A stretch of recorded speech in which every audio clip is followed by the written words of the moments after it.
Leo nitakurudisha nyuma kidogo. Nitatumia ubao huu kukuonyesha kitu kitakachokusaidia kwa kutumia mchoro. Najua teknolojia ni kubwa sana na inafanya mambo ya ajabu, lakini nitatumia ubao huu kukuonyesha kitu. Kwanza nikuulize maswali machache. Hivi umewahi kujiuliza kwa nini unafanana na ndugu zako? Au umewahi kujiuliza kwa nini baadhi ya tabia zako zinafanana na mama yako au nyingine zinafanana na baba yako?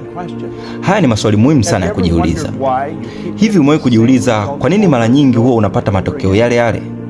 Au kwa nini baadhi ya watu wenye elimu kubwa duniani huwa hawana maendeleo, wakati wale wengine ambao hawajawahi hata kwenda shule wanapata mamilioni ya dola, wanajenga mashirika makubwa na wanasaidia wengine? Mimi niliwahi kujiuliza maswali haya na nimekuwa nikijiuliza kwa zaidi ya miaka 55. Unajua nini? Kama unataka kujua kitu, basi kutafuta na kuuliza ndio njia nzuri. Kwa sababu kama kweli unatafuta, basi utapata. Nitakuonyesha kwa nini mambo haya yote yanatokea, na nitakuambia pia kuhusu dhana ya paradigms kwa njia rahisi kabisa ambayo hata mtoto mdogo anaweza kunielewa. Angalia, akili yetu inaendesha kila kitu. Dr. J.B. Line aliwahi kusema, akili ndiyo nguvu kubwa zaidi katika uumbaji wote. Na watu wamekuwa wakinipinga wakisema, hapana, Mungu ndiye nguvu kubwa zaidi. Ni kweli kabisa, na hilo mimi sipingi. Lakini akili ndiyo nguvu kubwa zaidi ndani ya kile kilichoumbwa.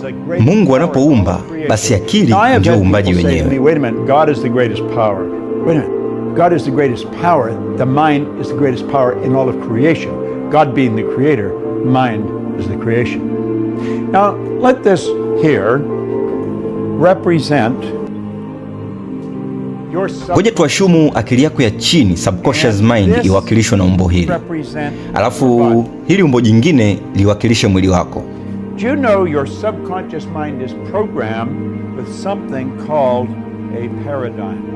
Hivi unajua akili yako ya chini ndani yake ina kitu kinaitwa paradigms? Unajua paradigms ni nini? Paradigms ni mkusanyiko wa tabia. Na tabia ni zile fikra zilizopo kwenye akili yako ya chini, ambazo tabia hizo ndio ukufanya wewe ufanye mambo bila hata kufikiria. Na matendo tunayofanya kwa tabia hizi ndio hutoa matokeo tunayoyapata. Kwa kifupi, matendo yetu ndio husababisha majibu ama matokeo. Na hayo matokeo ndio hubadilisha hali na mazingira ya maisha yetu. Kwa hiyo tumeumbwa kwa njia fulani kutokana na vinasaba, na ndio maana tunafanana na ndugu zetu. Baada ya kuzaliwa, mazingira yanayotuzunguka ndio huwa yanaanza kutufundisha na kutuonyesha jinsi ya kufikiria na jinsi ya kuishi. Kwa mfano, kama ukazaliwa Tanzania kwenye familia ya Kikristo inayozungumza Kiswahili, alafu ukaenda kulelewa China kwenye familia inayozungumza Kichina na haina dini, basi utajikuta unazungumza Kichina vizuri sana na hutojua Kiswahili kabisa. Hii manake ni kwamba vitu tunavyoviona, kuvisikia na kujifunza tukiwa watoto ndivyo hutufanya kufikiria kwa namna hiyo hiyo. Kwa hiyo sehemu ya jinsi tulivyo inatokana na vinasaba tulivyovipata kutoka kwa wazazi wetu, na sehemu nyingine inatokana na mazingira tuliyokulia. Tunapozidi kukua na kufikia umri fulani, akili zetu huwa zinaanza kubadilika, na tunaanza kuwa na kile kitu kinaitwa akili ya ufahamu, conscious mind. Akili hii ya ufahamu ina hisia, yaani kwa kutumia akili hii unaweza kuona, kusikia, kunusa, kuonja na kugusa. Unajikuta una uwezo mkubwa wa kiakili na unaanza kuwa na vitu kama vile mtazamo, utambuzi, kupenda, kufikiria, pamoja na ubunifu. Zote hizi ni dhana nzuri zilizopo kwenye akili zetu. Kuna nguvu ambayo ipo ndani ya akili yetu ya ufahamu, conscious mind. Na kupitia nguvu hiyo tunaweza kufikiria chochote kile tunachokitaka. Lakini unajua tunafikiria nini? Kimsingi tunafikiria mawazo yanayolingana na paradigms yetu. Yaani tunafikiria kwa mpangilio wa tabia na fikra tulizopewa. Kwa sababu paradigms inadhibiti mzunguko wako ambao mwili wako uko ndani yake. Ni kweli kabisa, mwili wako uko katika mzunguko. Mzunguko ni moja ya sheria za ulimwengu. Sheria hii inasema kila kitu kiko katika mzunguko. Hakuna kitu ambacho kimekaa kwa kutulia au kupumzika. Mwili wetu huu ambao tunaishi ndani yake upo katika mzunguko wa kasi sana. Kama ungeutazama mwili huu katika microscope, ungeona chembechembe zake zikisogea kama vile zinacheza. Na kama ungeuweka mwili wako katika sehemu ya giza na ukatumia kamera maalum ambayo inaweza kuona kwa nishati, ungejiona ukiangaza na kutoa mwanga wa nishati. Mwaka 1934 kulikuwa na mpiga picha wa Kirusi aliyoitwa Semyon Kilian. Huyu bwana alitengeneza aina ya upigaji picha ambayo inaweza kuonyesha mwili wako pamoja na miale ya nishati inayotoka mwilini.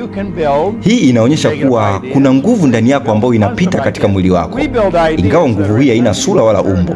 Sasa unaweza kutumia nguvu hiyo kufikiria mambo mazuri, lakini pia ukafikiria mambo mabaya.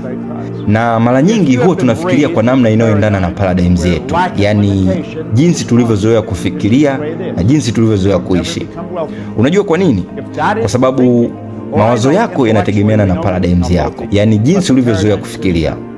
Kama paradigms yako imejengwa juu ya aina fulani ya fikra, basi utaendelea kufikiria katika mtazamo huo. Kwa mfano, kama ulilelewa katika familia au mazingira ambayo kukosa pesa kwenu ni jambo la kawaida, basi itakuwa ni vigumu sana kwako kuamini kwamba unaweza kuwa tajiri. Hata kama unajua kwamba hili jambo linawezekana, lakini paradigms yako bado itakuambia hapana, haiwezekani. Kama kila siku utajiambia siwezi kufanikiwa, na hilo wazo likaingia kwenye akili yako ya chini, subconscious mind, wazo hilo linaanza kuongoza matendo yako. Vivyo hivyo kama utajiambia ninaweza kufanya vizuri, na akili yako ikaamini hivyo, akili yako ya chini nayo itaanza kukuongoza kufanya mambo yanayoendana na wazo hilo. Kwa maneno mengine, mara nyingi huwa tunafikiria kwa mujibu wa mawazo ambayo tumeyahifadhi ndani ya akili yetu, ambayo ndio huwa yanaamua jinsi tunavyofanya na matokeo ambayo tunayapata. Kama ukiwaza mambo tofauti na yale ambayo wewe umeyazoea, unaweza ukaanza kupata wakati mgumu sana, na unaweza ukaanza kujisikia vibaya ama ukaanza kukosa amani. Kwa mfano, ukifikiria kuacha kazi na labda utumie akiba ulizoziweka kuanza kufanya biashara yako mwenyewe, wazo hili linaweza kukuogopesha sana. Kwa nini? Kwa sababu halilingani na paradigms yako, yani halilingani na namna ambavyo wewe umezoea kufikiria.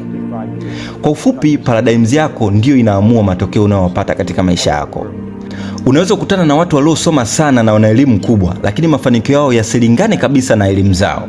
Wakati huo kuna watu ambao hawajawahi kusoma kabisa na wala hawana uzoefu katika biashara, lakini hao ndio wanaotengeneza mamilioni ya pesa. Unajua kwa nini? Kwa sababu hiyo ndio paradigms yao.